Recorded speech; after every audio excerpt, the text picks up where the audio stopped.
yang mana hal ini akan dibawakan oleh yang terhormat Al-Ustaz Dr. Abdul Ghaffar SPHI MTHI. Ilaihi falyatafaddal mashkura.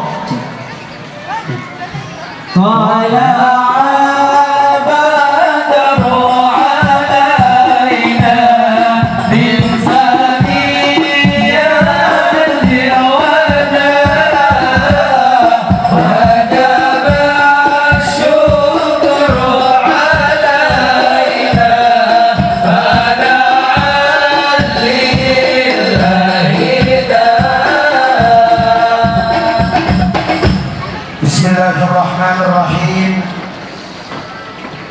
Assalamualaikum warahmatullahi wabarakatuh.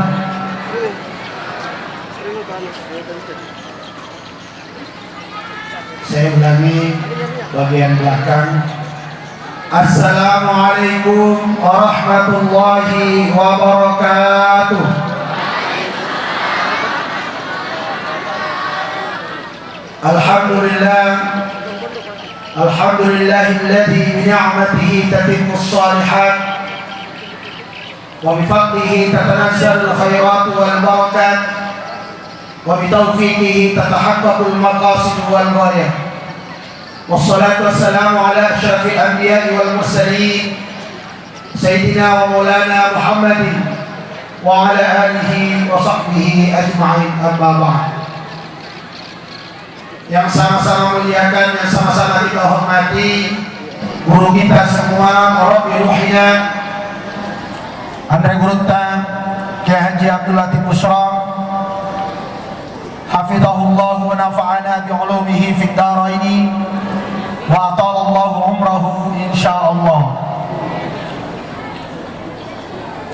Yang saya hormati para guru-guru saya, para majelis keluarga Pondok Pesantren Salafiyah Marape, wali santri yang tidak sempat saya sebutkan satu persatu, dan santri-santriwati yang insya Allah dirahmati Allah Subhanahu wa Ta'ala.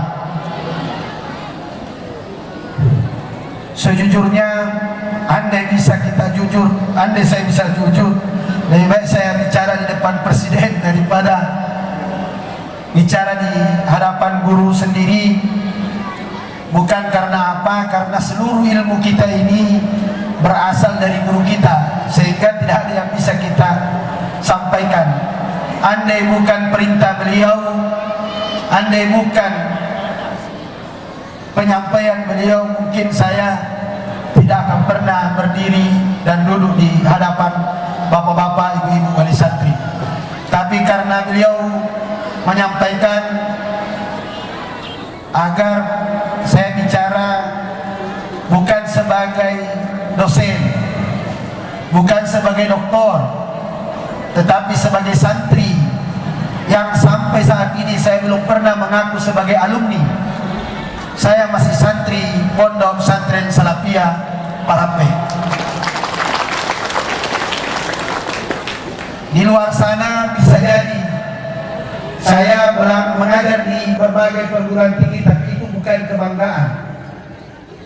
Kenapa? Karena yang kita ajar belum tentu paham apa yang kita sampaikan. Kenapa? Karena basicnya tentang ayat-ayat Al-Quran masih sangat minim. Jangankan untuk memahami, untuk membaca saja sudah setengah mati. Saya tadi sangat kagum terhadap MC. Itu pengantar bahasa Arabnya luar biasa. Itu sudah layak jadi dosen bahasa Arab itu. Sudah sangat layak untuk jadi dosen bahasa Arab. Saya tadi juga mulai agak ketir, mulai agak takut ketika Ustaz Syuaib menyampaikan sambutan atas nama pimpinan. Kayaknya saya sudah bilang, ini sudah ceramah ini. Jadi saya tidak perlu ceramah, karena kayaknya lebih bagus beliau daripada saya. Jauh lebih bagus beliau dari saya. Tetapi yang saya lebih tertarik menyampaikan adalah tadi khataman surah. Ibu-ibu terutama, kita mungkin wali santri selalu bertanya kenapa di pondok pesantren, khususnya di pondok pesantren Salafiyah Prape ini, yang dirayakan, yang dimeriahkan adalah sorof. Padahal pelajaran di pondok sangat banyak. Ada matan jurumiyah, ada syarah al-jurumiyah, ada fatul qarib, ada fatul mu'in. Tetapi kenapa yang dihatamkan dan kenapa yang diistimewakan adalah sorof? Kita pasti bertanya-tanya, ada apa dengan sorof? Sorof ini kalau kita kutip pendapat ulama adalah ummul ulum, ibunya ilmu pengetahuan. Makanya wali santri, bapak ibu yang menjadi wali santri belum selesai anaknya sorof sudah berhenti, berarti tidak ada ibunya, apalagi bapaknya. Kenapa? Karena setelah hatam sorof baru mendapatkan ilmu. Tetapi kalau ada ibu-ibu wali santri, bapak-bapak wali santri, anaknya diberhentikan di pondok setelah hatam sorof, berarti ibunya tega karena ada anaknya tidak punya bapak. Berarti cuma ibunya yang ada, bapaknya belum ada. Kira-kira ibu mau membuat anaknya tidak punya bapak? Kalau ibu-ibu mau, ya silakan anaknya ditarik dari pondok karena selesai sorofnya. Tapi kalau ibu tidak tega melihat suaminya tidak punya anak atau anak tidak punya bapak karena belum mendapatkan bapak, maka suruh lanjutkan pada tahap berikutnya yang disebut dengan nahwu. Karena itu ulama selalu mengatakan as-sarfu ummul ulum, bahwa sarf itu adalah ibunya ilmu, wa nahwu abuha, sedangkan nahwu adalah bapaknya.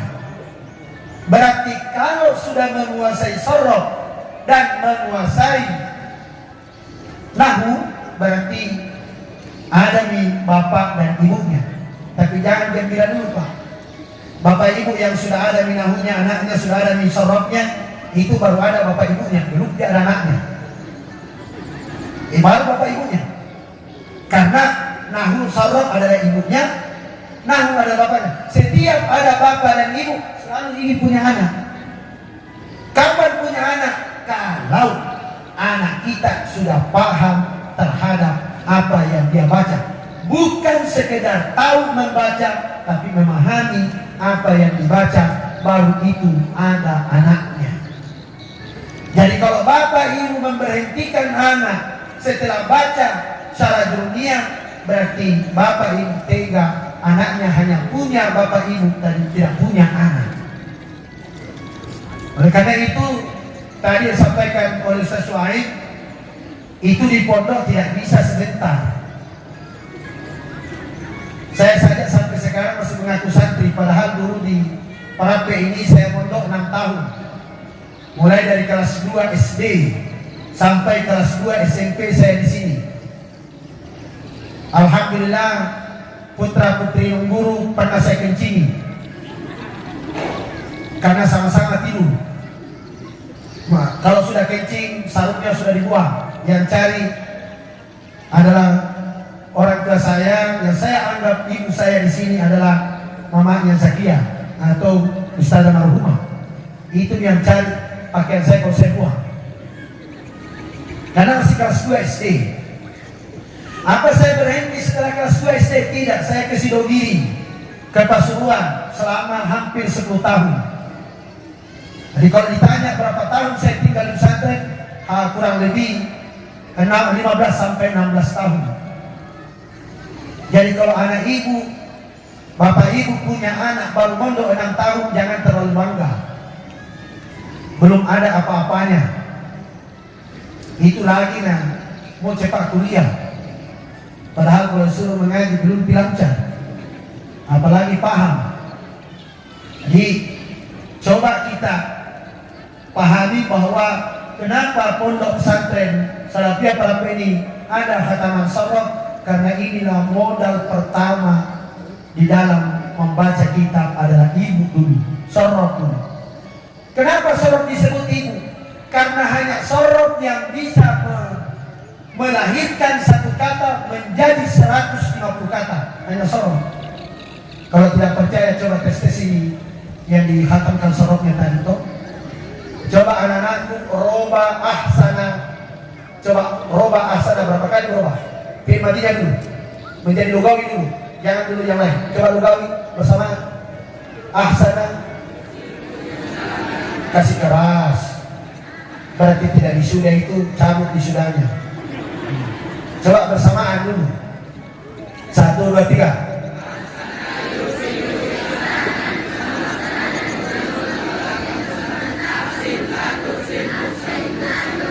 Kita tes wali santri, ada bisa? Bukan santri bisa. Ini kalau kita tes wali santri kira-kira bisa. Bu, itu baru 1. Baru ahsana yuhsinu ihsanan wa muhsanan fa huwa muhsinun wa laka muhsanun. Ahsin la tuhsin muhsanun muhsanun. Baru 1. Karena robai ahsana menjadi hasanah. Karena robai ahsana menjadi hasanah. Karena robai ahsana menjadi tahasana. Dia roba lagi menjadi istahsanah. Berapa? Itu hanya bisa dilakukan oleh orang yang ngerti soroh. Kalau tidak ngerti tidak akan mampu. Sekuat-kuatnya kita merubah bahasa Indonesia tidak akan pernah sampai 100. Satu kata bahasa Indonesia kita mau rubah menjadi 100 kata mustahil. Tetapi bahasa Arab satu kata bisa kita rubah menjadi 150 kata. Itu soroh. Jadi banggalah ibu-ibu, bapak-bapak, terharulah yang wisuda anaknya hari ini khatam soroh. Tapi jangan dulu bangga berlebihan, karena baru 1. Setelah ini ada nahwu. Makanya setelah soroh masuk matan jurmiyah, itu sekedar hafal dulu. Baru setelah itu secara jurmiyah mempraktikkan apa yang dia pelajari di matan jurmiyah. Setelah itu baru masuk ke fikihnya, fathul qaribnya. Fathul Qarib masih dasar, masih mau naik menjadi Fathul Mu'in. Kalau sudah Fathul Mu'in dia kuasai, insya Allah sudah kalah di profesor. Tapi Fathul Mu'in dulu. Fathul Mu'in itu kira-kira butuh 10 tahun lah. Kenapa? 3 tahun sanawiyah, itu baru sorotnya. 3 tahun aliyah, itu baru Fathul Qaribnya. Ma'had aliyah tambah lagi 4 tahun. Itu baru selesai Fathul Mu'in. Berarti 10 tahun memang minimal. Jadi kalau mondok 6 tahun sudah pergi keluar ceramah, saya mondok 6 tahun berhenti. Jangan malu-maluin pesantren. Apalagi yang mondok pesantren kilat yang cuma 3 hari. Tambah parah itu. Itu sekolah-sekolah. Coba lihat madrasah-madrasah aliyah ada mengadakan pesantren kilat. Latihan dasar kepemimpinan LDK diadakan 3 hari langsung jadi penceramah. Mustahil Pak.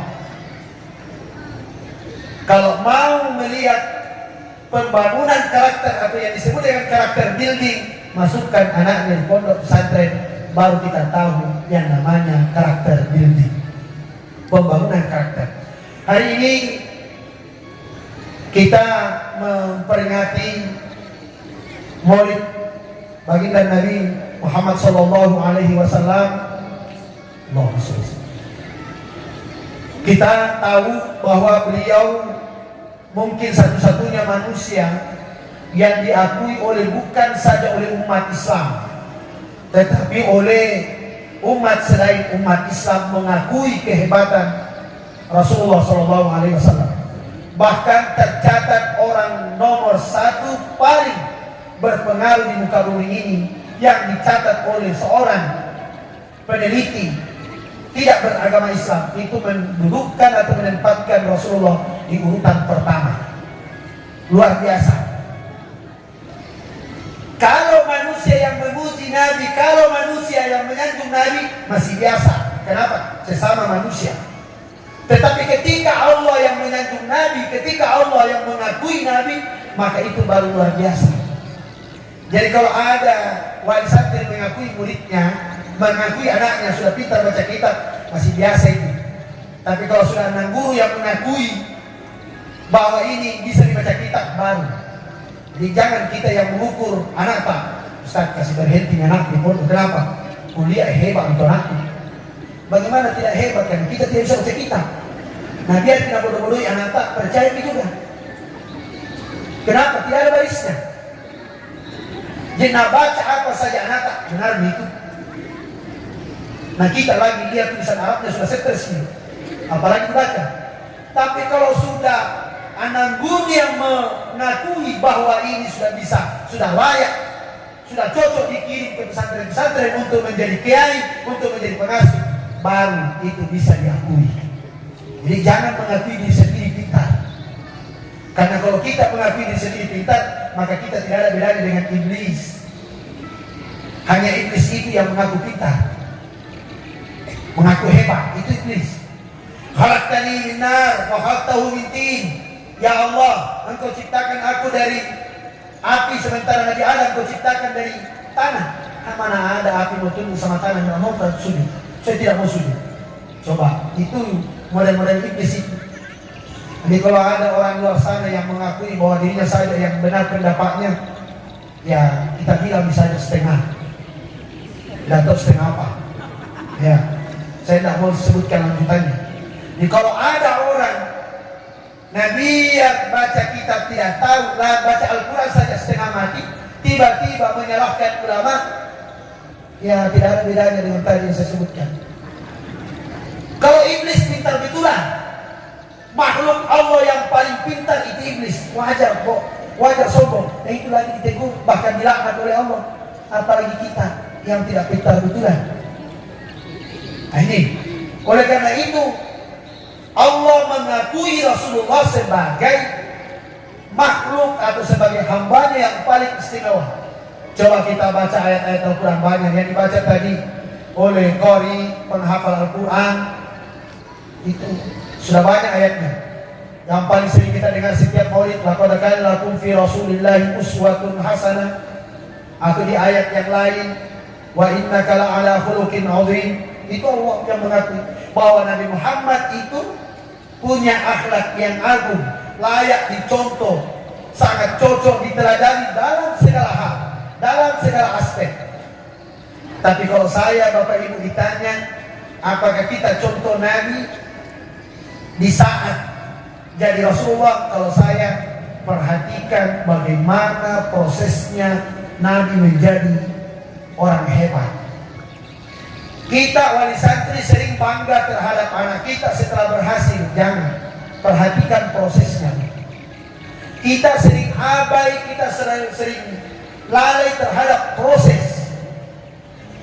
Kita bangga punya keluarga jadi pejabat, kita bangga punya keluarga jadi kiai, kita bangga punya keluarga jadi orang berpengaruh, kaya raya.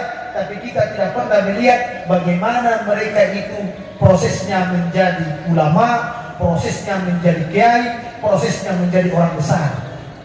Yang kita perlu perhatikan prosesnya, Bu. Yang kita perlu perhatikan proses. Jangan langsung hasilnya, tapi prosesnya. Coba kita dengarkan balasan kita ini.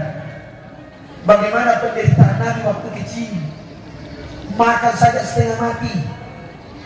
Makan saja kelaparan, tidak cukup untuk dimakan.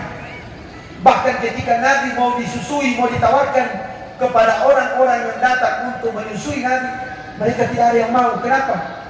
Hanya dikatakan innahu yatim, ini anak yatim. Maka semua mundur. Kenapa? Mereka ingin menyusui tapi dapat al-ma'ruf.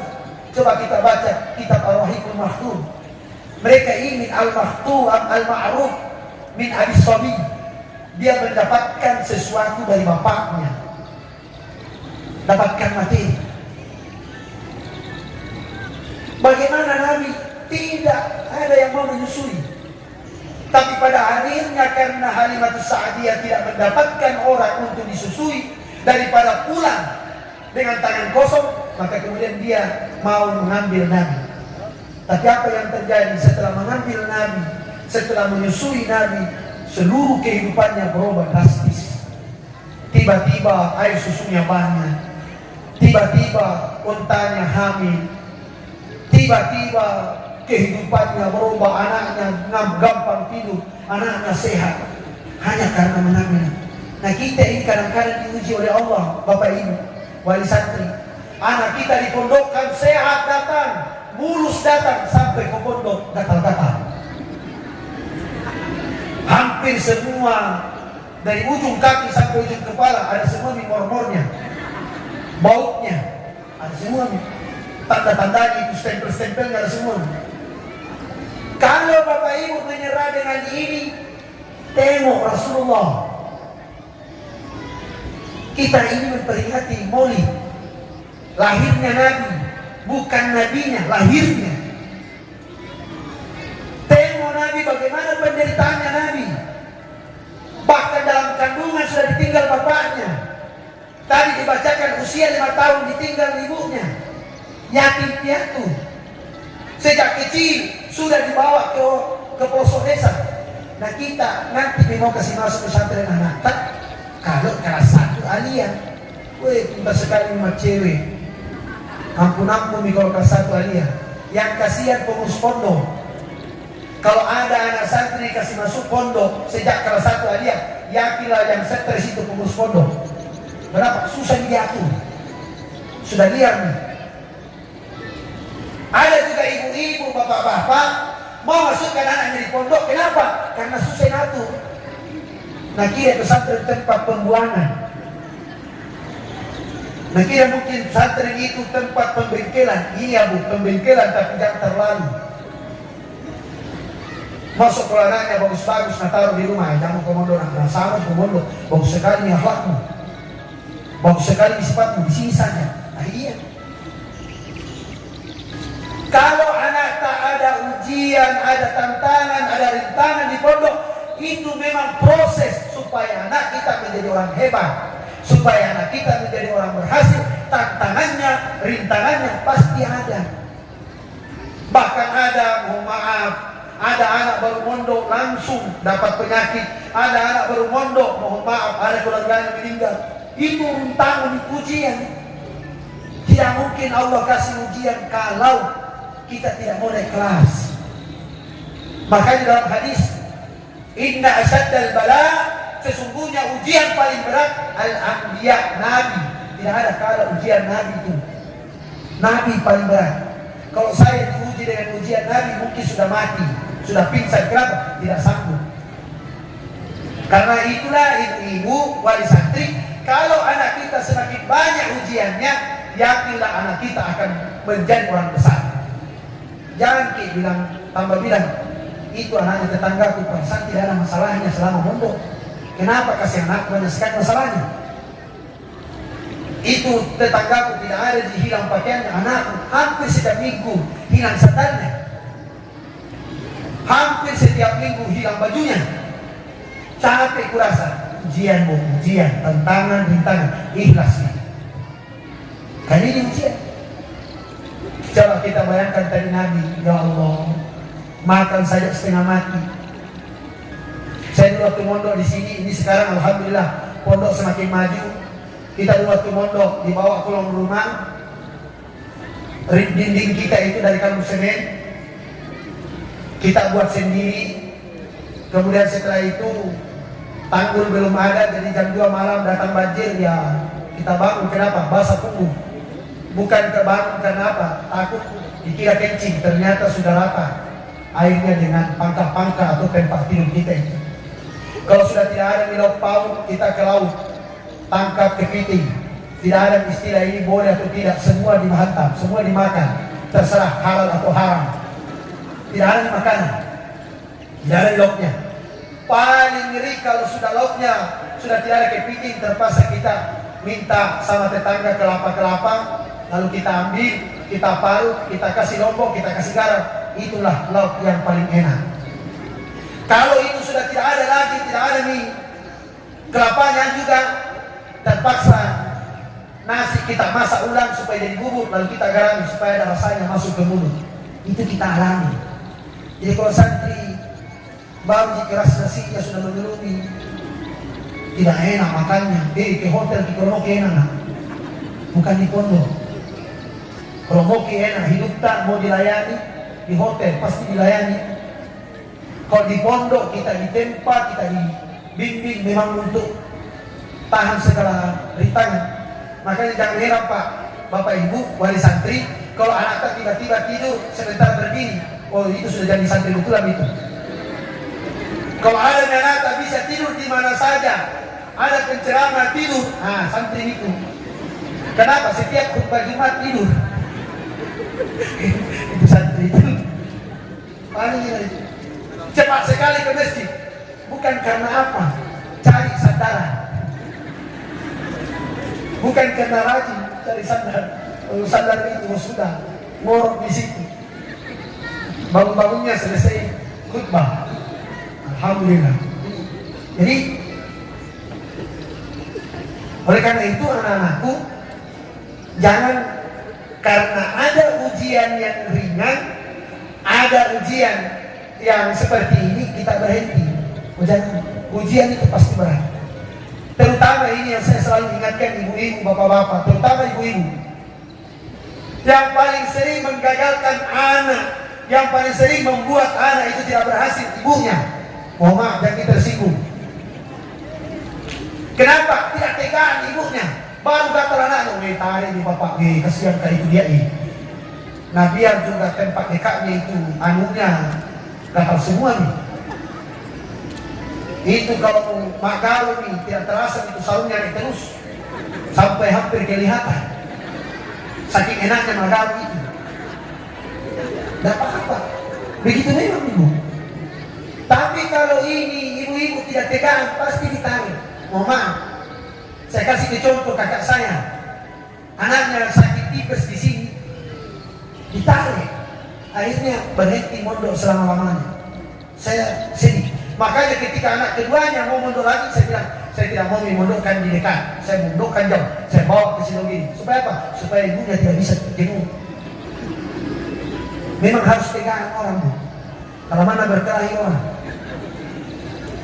Kalau ibunya bapak-bapak, misalnya ibunya marah-marah, tidak apa-apa nih. Kalau tutupkan di pintu tidak apa-apa. Biar ini dulu. Yang penting anak tak masuk pesantren dulu. Saya, Bu, masukkan anak saya masuk ke pesantren kelas 4 SD.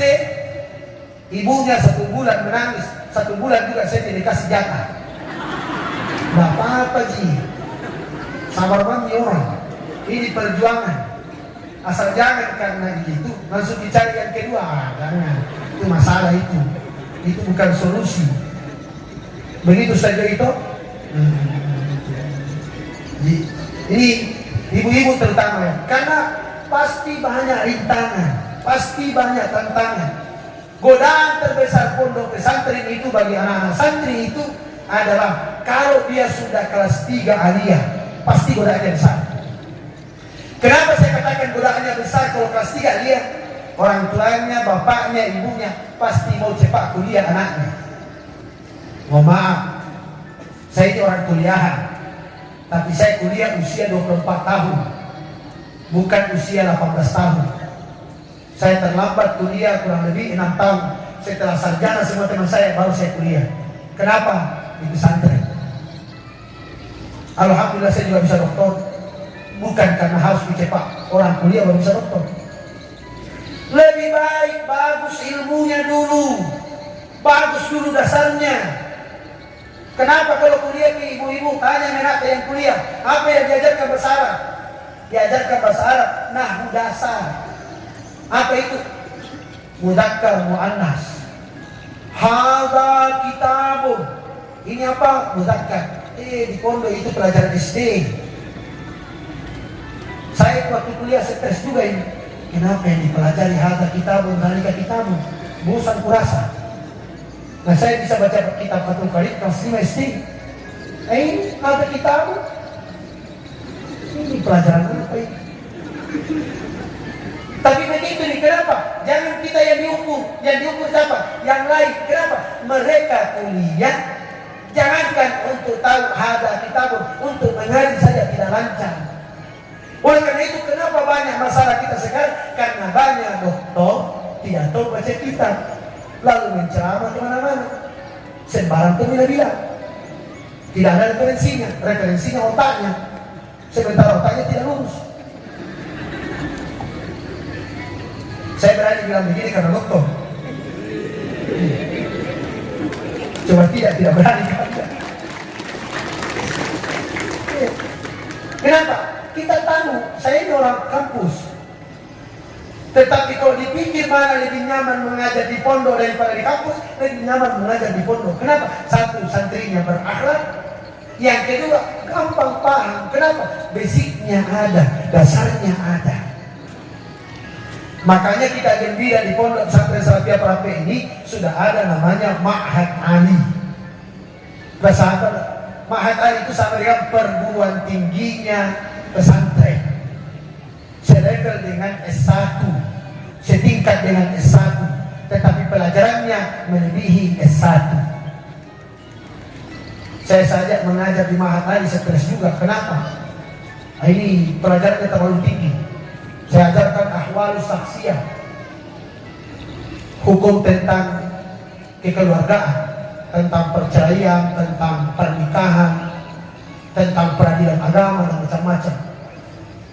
Anak kita gampang sekali paham. Kenapa? Ada basicnya.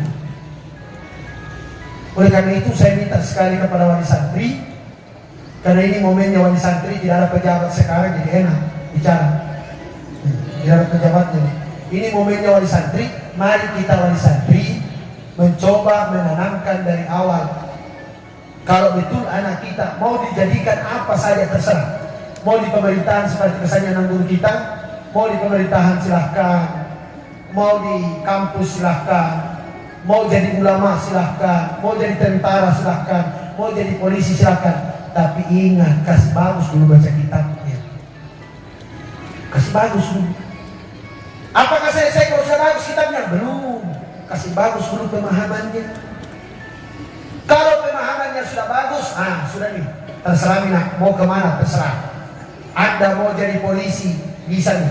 Bukan di polisi yang suka menahan-nahan di jalan. Kenapa? Tahu di mana haram, mana halal. Ya. Bukan nih pejabat-pejabat yang nanti pilancar urusan kalau disogong. Kenapa? Nggak tahu nih, kita ini berkhidmah, melayani, bukan dilayani. Itu. Kalau anak-anak kita sudah basicnya seperti ini, sudah aman itu negara. Kenapa kita seperti ini? Karena basic tidak ada. Mohon maaf, banyak-banyak anak-anak kita di luar sana masuk paham-paham keras, mengarah ke ekstrim. Kalau kita tanya alumni mana, tidak pernah saya dengar alumni pesantren. Semuanya alumni SMA, alumni SMK, alumni. Jadi alumni SMA, alumni SMK. Kenapa? Mereka mau belajar agama, tapi karena basicnya tidak ada, akhirnya gampang menerima. Yang penting bacakan ayat Al-Quran. Nah, ini ada ayatnya. Percaya? Percaya. Yakin? Yakin. Ikuti. Ini ada hadisnya. Oke, ikuti. Tidak ada tahu bahwa tidak selamanya ayat bunyinya begitu pahamnya. Tidak selamanya hadis bunyinya begitu, langsung begitu. Kasih contoh Bu. Coba ada hadis begini, karena Rasulullah ya'kul bisalasati asabi. Rasulullah itu kalau makan 3 jari. Ini kalau orang bukan anak Ma'had Ali tidak paham. Makan 3 jari, disuguhi bubur kacang hijau. Stres. Mau apa ini bubur kacang hijau? Nabi 3 jari. Kupegang ini 3 jari, tidak habis-habis. Berjam-jam baru habis. Pakai apa itu? Saya mau pakai sendok, tidak ada hadisnya. Pakai tangan 3 jari setengah mati. Apalagi kalau palsi, enggak bisa memang. Terus bagaimana ini? Tapi kalau kita anak-anak pesantren langsung paham bahwa 3 jari itu tidak selamanya 3 jari, tapi yang dimaksud oleh Nabi bagaimana kita makan berakhlak dan jangan kelihatan rakus. Pakai sendok makan itu sama dengan 3 jari. Jadi pakai sendok nasi. Itu kalau pakai sendok nasi makan deh. Sendok makan itu didesain kecil. Kenapa? Desainnya 3 jari. Makan ke kondro yang ke 3 jari. Tidak bisa itu kita makan. Nah, ini kalau anak-anak pesantren paham. Tapi karena anak-anak kita itu tidak ada dasarnya, dibacakan hadis langsung percaya. Datang ke masjid, dapat. Sekarang itu gampang sekali orang menulis mohon maaf. Hadis-hadis sekarang itu saya tidak paham ya. Banyak sekali di masjid-masjid tertulis HR Muslim. Jadi misalnya ada hadis tentang ini, tiba-tiba di bawahnya hadis riwayat Muslim. Saya cek di hadis riwayat Muslim tidak ada. Setelah kita tanya kenapa bilang HR Muslim, Muslim itu kan isim nakirah. Jadi Muslim yang saya maksud orang Islam, siapa saja. Ini sudah kurang ajar ini. Karena biasanya rawahul Muslim yang kita maksud adalah Imam Muslim. Muslim bin Al-Hajjaj itu yang maksud. Yang punya kitab Sahih Muslim. Tapi karena kita yang penting bilang di Muslim, percaya tidak pernah kita cross check. Bagaimana mau dicek dari kitab aslinya? Orang kitab biasanya tidak pernah dilihat, apalagi mau cek.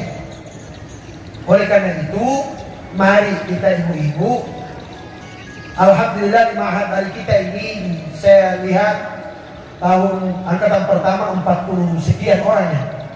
40 sekian orang, angkatan kedua ada 30-an lebih ya juga, angkatan kedua, nanti ketiga.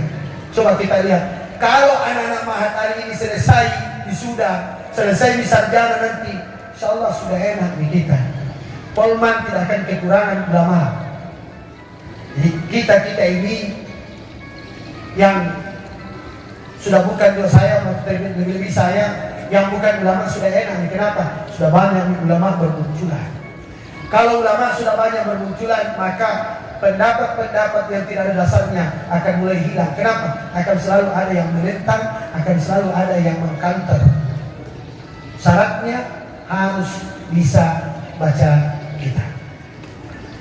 Nah, oleh karena itu, kalau kita baca Ar-Rahiqul Maktum, saya kembali lagi, Ar-Rahiqul Maktum, kenapa di masa dulu pada masa Nabi lahir itu orang-orang Arab suka sekali menyusukan anaknya ke orang lain, suka sekali dibawa ke pelosok desa. Itu kalau kita baca kitab itu alasannya sederhana, ibti'adan lahum an amradil hawadir, dijauhkan dari penyakit-penyakit kota. Coba menjauhkan anak kita dari penyakit kota. Karena saya berpikir, jangan-jangan dulu orang Arab itu pintar-pintar tapi rusak-rusak. Jahiliyah bukan karena tidak punya ilmu, jahiliyah karena tidak mempraktekkan ilmunya. Terlalu banyak orang pintar, tetapi kepintarannya dipakai membodohi orang, dipakai menyiksa orang, sehingga disebut zaman jahiliyah. Bukan karena bodoh, bukan karena tidak tahu membaca, bukan karena tidak tahu menulis. Buktinya kaya-kaya, jago dagang, itu pintar itu. Tapi kenapa disebut zaman jahiliyah? Karena tidak tahu bedakan mana istrinya, mana istri orang. Tidak tahu bedakan mana punyanya, mana punya orang. Makanya supaya anaknya bagus-bagus, dia minta, dia bayar orang supaya menyusukan anaknya. Tapi orang ini ada dari pelosok-pelosok desa, bukan yang ada di kota, tapi di pelosok desa. Kenapa? Alasannya sederhana. Satu, ditakwa aja sanggup supaya fisiknya kuat. Kuat fisiknya. Kenapa kuat fisiknya? Karena tidak direcoki dengan kenikmatan-kenikmatan kota. Udaranya sehat, bagus-bagus. Wa tashtadda a'sabuhum, fanatismenya kuat, karakternya bagus, akhlaknya bagus. Itu yang terakhir alasannya adalah di kitab itu adalah supaya dia berbicara dengan al-lisan al-arabi, supaya bagus bahasa Arabnya, masih asli. Coba kalau kita tarik masa ini ke sekarang, coba kita tengok-tengok di luar sana, Bu. Narkoba kita tidak tahu di mana nih berada. Bisa jadi di samping rumah narkoba itu. Minuman kita tidak tahu lagi. Jangan bilang di diskotik baru ada minuman memabukkan. sudah masuk di sekolah-sekolah. Sekarang anak-anak saking pintar-pintar. Saya di Konawe kaget menemukan anak-anak mau mabuk, bukan lagi minuman yang kasih mabuk. Mohon maaf, ditemukan di Konawe itu yang memabukkan itu ternyata ada lagi cara lain. Selama ini ada yang pakai lemnya, mengisap lem, mabuk. Itu anak-anak luar, anak SD, anak SMP, itu pakai lem. Oh sekarang masih ketinggalan di kalau lem. Ada lagi lem canggih, apa? Softtek. Kali ibu, kenapa bisa softtek? Softtek kan punya ibu. Kenapa softtek? Ternyata softtek itu dimasak, kasih air, baru airnya diminum, itu deleng-deleng anak-anak. Hilang kesadarannya. Coba luar biasanya hantaman dan ini fakta di Konawe, Sulawesi Tenggara itu ditemukan anak mabuk gara-gara meminum air dari softtek itu. Ini bukan cerita. Nah, coba nih pikirkan kalau anak-anak kita sudah sampai ke situ. Saya tidak tahu kenapa pesantren itu selalu gatal-gatal. Bahkan pesantren paling mahal di Sulawesi Selatan itu gatal-gatal juga nih. Padahal kamarnya sudah khusus, kamar mandinya sudah khusus, sudah dipasangkan handuk, dikasih minum susu setiap pagi, gatal-gatal juga. Jadi bukan karena rantas saat itu gatal-gatal, bukan. Penyakit ujian. Makanya biasa kita bercanda kalau anak-anak belum gatal berarti belum distempel dari santri. Kalau semakin banyak nih gatalnya berarti banyak distempelnya itu. Jadi mohon maaf kalau saya itu tidak tahu nih. Alhamdulillah tapi hilang juga nih. Saya tidak tahu anda yang berbekas semua itu dari ujung kepala sampai ujung kaki ada semua bekasnya. Tapi kita tahan. Karena hanya orang-orang yang tahan terhadap ujian dan tantangan itulah yang naik kelas. Kalau tidak tahan sama ujian maka pasti kita gagal. Jadi Bapak Ibu, nah supaya anak-anak jangan terlalu gatal, gampang ji. Satu, harus banyak airnya. Dua, harus banyak gedungnya. Karena kalau tidak banyak gedungnya pasti bertumpu itu santri. Masalahnya siapa yang mau bangun gedung? Itu masalahnya. Pemerintah mau ditunggu bangun gedung, terlalu banyak urus. Maka saya lebih bangga kalau pondok itu dibangun oleh kebersamaan wali santri. Dia tak 50.000, tapi kalau 10.000 orang, coba nih, coba saya korek-korek sekarang. Satu orang 50.000 kali 1.000 wali santri, kira-kira terkumpul berapa? 1.000 kali 50.000, kira-kira terkumpul berapa? Tidak ada yang pintar matematika. Adik-adik, 1.000 kali 50.000 berapa ini? Hah? 50? Dibalik itu 1.000 dan balik 50.000. Padahal bapak-bapak kalau beli rokok, woi, 1 bulan pas 1 juta. Tapi 3 bungkus 1 hari. Ibu-ibu kalau beli beda. Kala-kala itu uang SPP-nya Nana. Coba kita sedikit saja Bu. 50.000 saja kalau kali 1.000 orang, mulai nih ada pondasinya. Bu Pak, tahun depan kita kasih naik 100.000 misalnya. Tapi jangan pengurus, kita yang ikhlas. Karena tidak mungkin pengurus mau melakukan itu. Kita wali santri yang bergerak. Masuk ke pondok, bawa amplop. Ini wakaf saya. Wakaf Bu.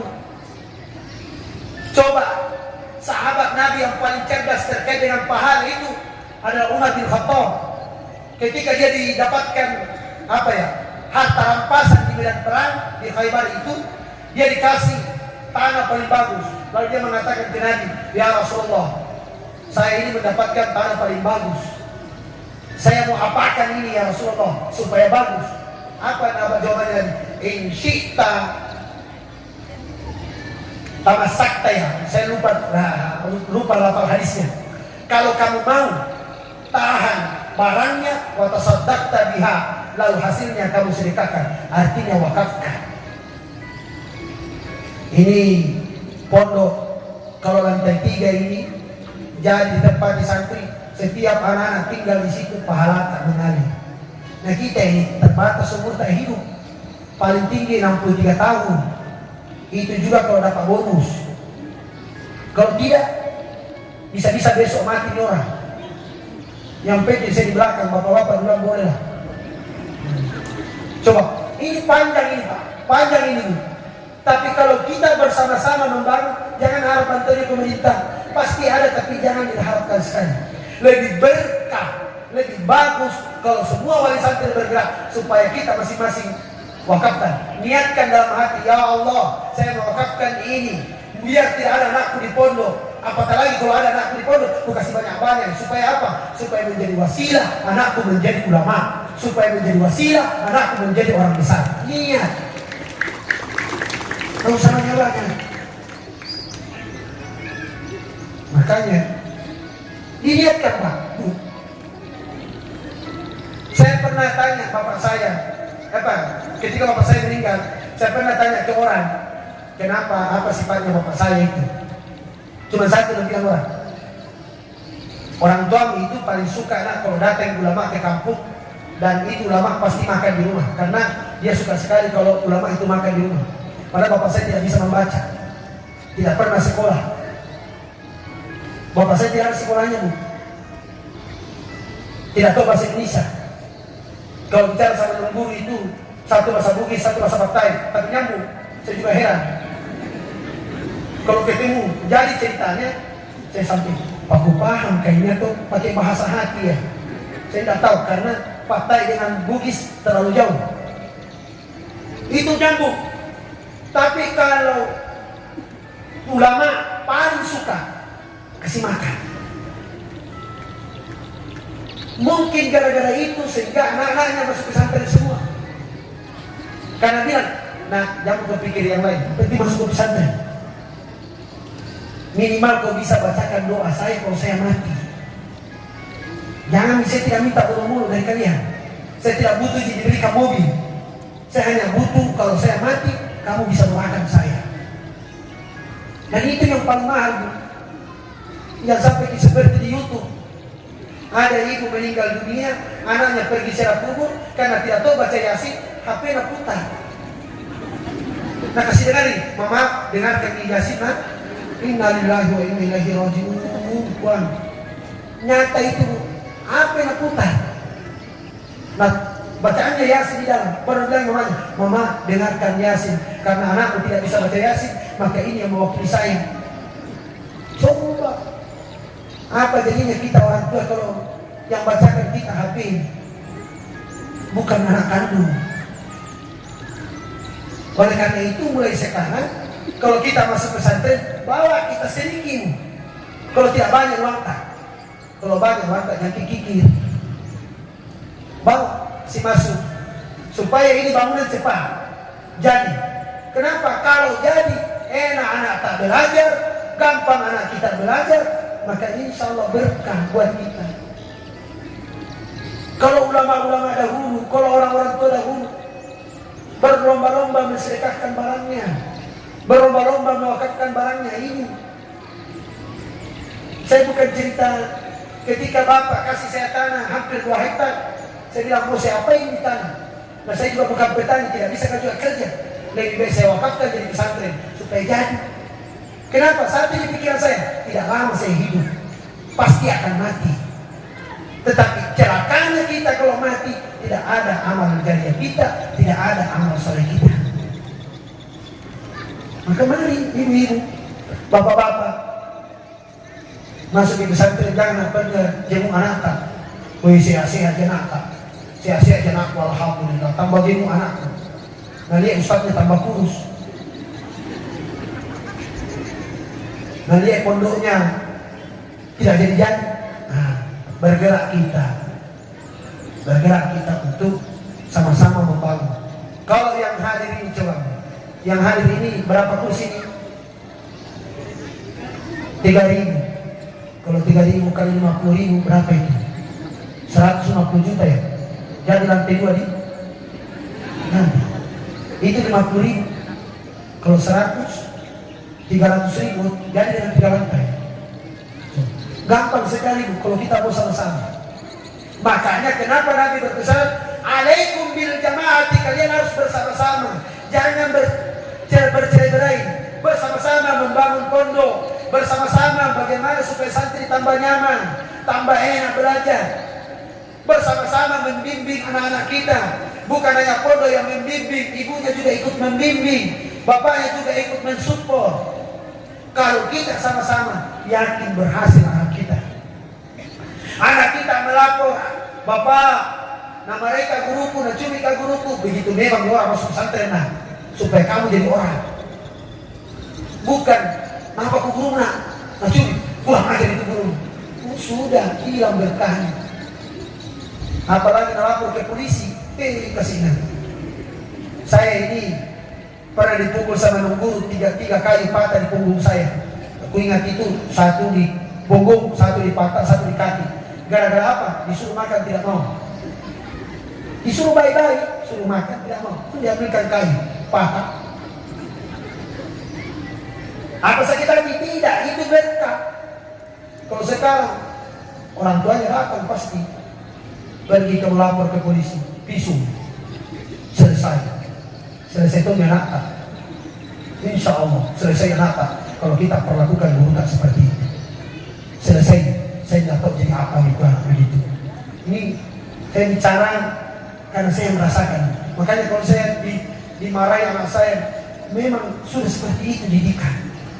Kenapa sekarang anak-anak tambah kurang ajar? Gurunya tidak berani menegur di SD, SMP karena takut. Yang penting mengajar digaji, selesai. Akhirnya anaknya tidak berani. Anak-anak sekolah sekarang rata-rata tidak berakhlak. Kenapa?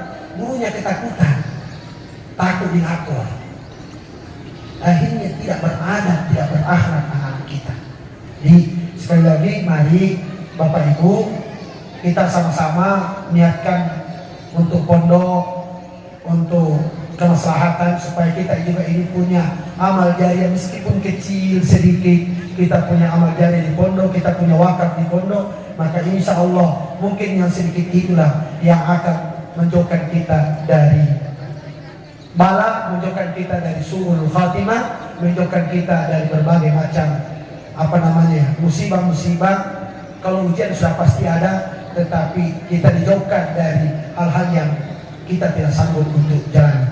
Sekali lagi mohon maaf, tadi sudah 11:17, artinya saya sudah bicara hampir 1 jam.